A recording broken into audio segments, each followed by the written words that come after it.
मला अतिशय आनंद आहे की 2014 पूर्वी म्हणजे आमचं सरकार येण्याच्या आधी NHAची लांबी या जिल्ह्यात केवळ 202 किलोमीटर होती। 2014 नंतर ती जवळपास 870 किलोमीटर म्हणजे आज 1071 किलोमीटर झालेली आहे। या सर्व कामामधून प्रस्तावित कामं आणि आताची कामं धरून या जिल्ह्यात जवळपास 6208 कोटी रुपयाची कामं पूर्ण झालेली आहे।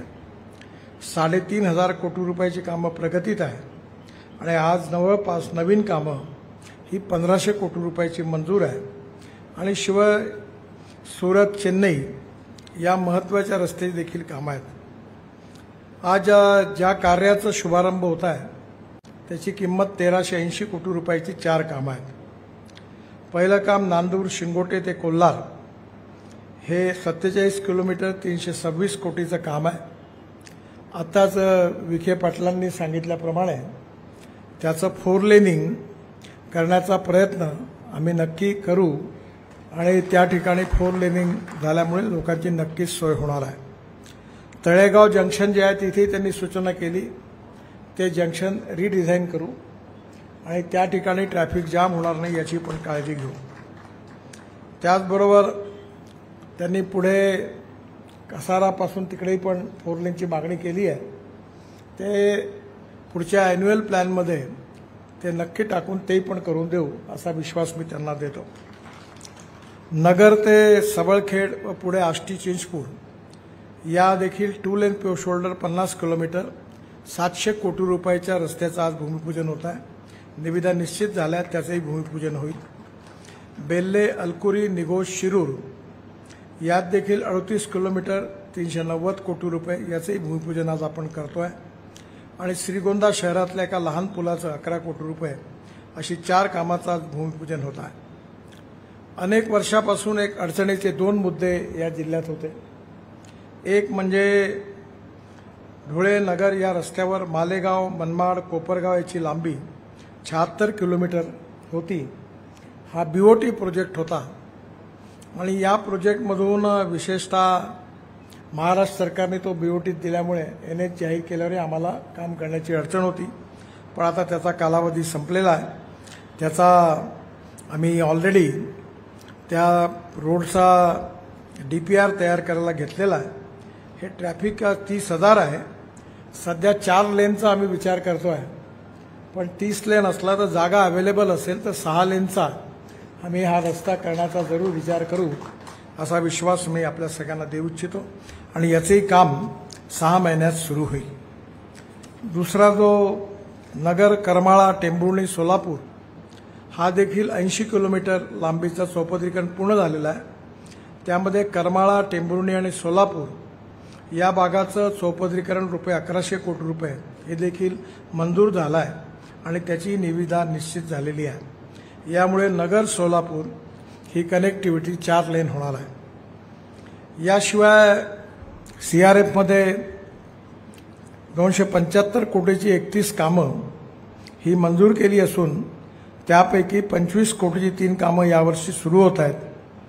तीही कामं निंबोडी नारायणगाव मांडवा हिंगणी डुमला धवलगाव धारगाव भोसे चोंडी गिरवाळी कवडगाव अरणगाव ही ती कामं आहेत। यातला सगळ्यात अडचणीचा मुद्दा आहे आणि ज्याबद्दल वारंवार विखे पाटलांनी त्याचप्रमाणे त्या खासदार आधीचे त्यांनी पण आणि इथले सगळे आमदार खासदार याचा पाठपुरावा करतात आहेत। या रस्त्यामध्ये हा जो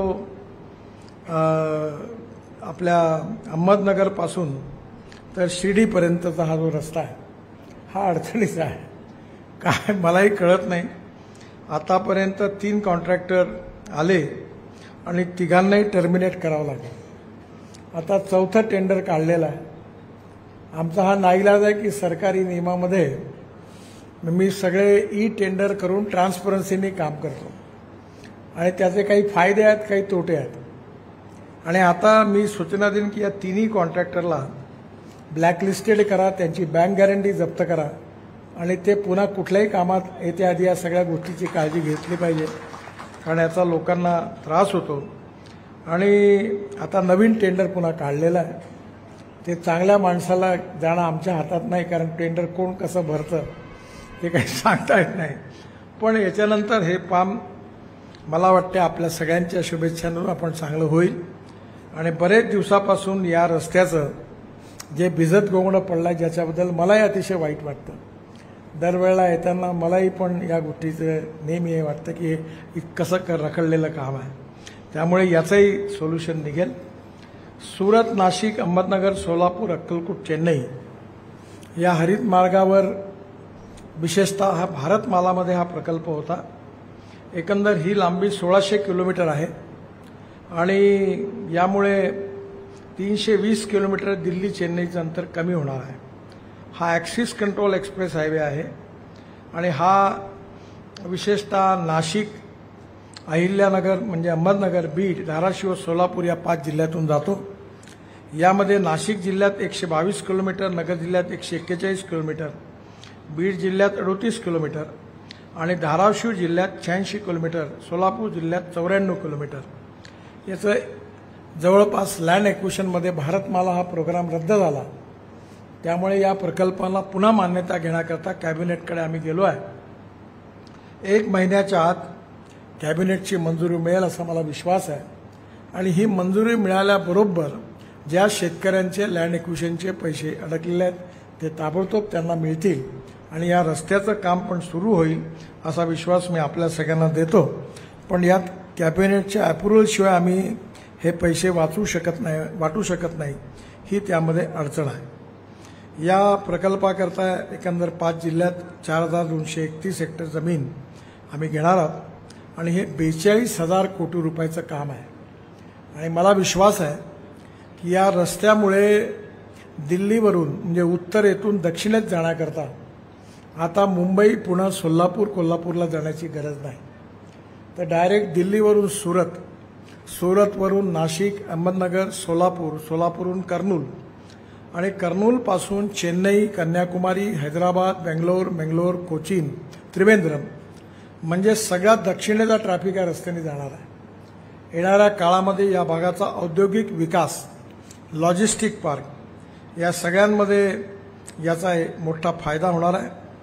नाशिक ते सोलापूर हे अंतर 135 किलोमीटरनी कमी होणार आहे. हाही पण खूप मोठा फायदा आहे. आणि त्याचबरोबर सुरत ते चेन्नईचं अंतर 320 किलोमीटर कमी होणार आहे. हा आंतरराष्ट्रीय दर्जाचा रस्ता आहे. या रस्त्याच्या बाजूला माझी पालकमंत्र्यांना विनंती आहे की आता याच वेळी रस्त्याचं लँड ॲक्विजिशन आम्ही करत असताना महाराष्ट्र सरकारने जर यातल्या काही लँड घेतल्या आणि त्या ठिकाणी लॉजिस्टिक पार्क, इंडस्ट्रियल क्लस्टर तयार केली तर एकदम हार्ट लाईनवर आता हा रस्ता आहे आणि त्यामुळे येणाऱ्या काळात या जिल्ह्यातल्या औद्योगिक विकासामध्ये याची फार मोठी मोलाची भर पडणार आहे. त्याबद्दल महाराष्ट्र सरकारने जरूर विचार करावा अशी विनंती मी त्यांना करतो. आणि पुन्हा एकदा या प्रकल्पाच्या शेतकऱ्यांना विनंती करतो की थोडा उशीर झालेला आहे, पण येणाऱ्या काळामध्ये 1 महिन्यात कॅबिनेटचा अप्रुव्हल मिळेल असा विश्वास आहे. आणि हा मिळाल्याबरोबर पैसे तयार आहेत. आपल्या सगळ्यांना पैशाचं वाटप होईल असा विश्वास मी देतो. पुन्हा एकदा आपल्या सगळ्यांना खूप खूप शुभेच्छा देतो. आणि नगर शिर्डी हाय रस्त्याचं टेंडर काढून त्याच्या भूमिपूजनाला काही मी येणार नाही, कारण मलाच लाज वाटते येण्याची.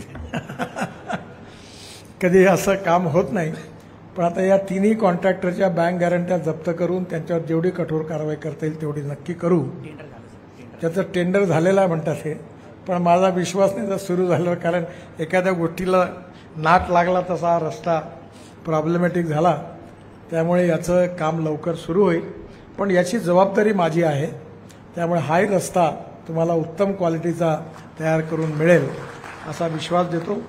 आणि मनमाड ते विशेषतः धुळे हा जो रस्ता जाणारा होता अहमदनगर BOTचा, तोही आता 4 लेनच्या ऐवजी मी अधिकाऱ्यांना सूचना करतो की 30,000 PCUs आहे, तर याला 6 लेन करता आलं तर मधलं जो आपला ग्रेडियंट आहे तो थोडा कमी करता आला तर बघा. पण सर्व्हिस रोड चांगले करून आणि सगळ्या गावांना नीट करून याचा व्यवस्थित DPR तयार करा. पुढल्या 25-50 वर्ष याची अडचण यायला नको याची काळजी घेऊन हा रस्ता आम्ही करू असा विश्वास व्यक्त करतो. आणि आपल्या सगळ्यांना धन्यवाद देतो. नमस्कार. अशाच विविध विषयांवरील माहितीपूर्ण व्हिडिओ पाहण्यासाठी विजय बोले चॅनल सबस्क्राईब करा. हे मोफत आहे. बेल आयकॉन दाबून नोटिफिकेशन मिळवा.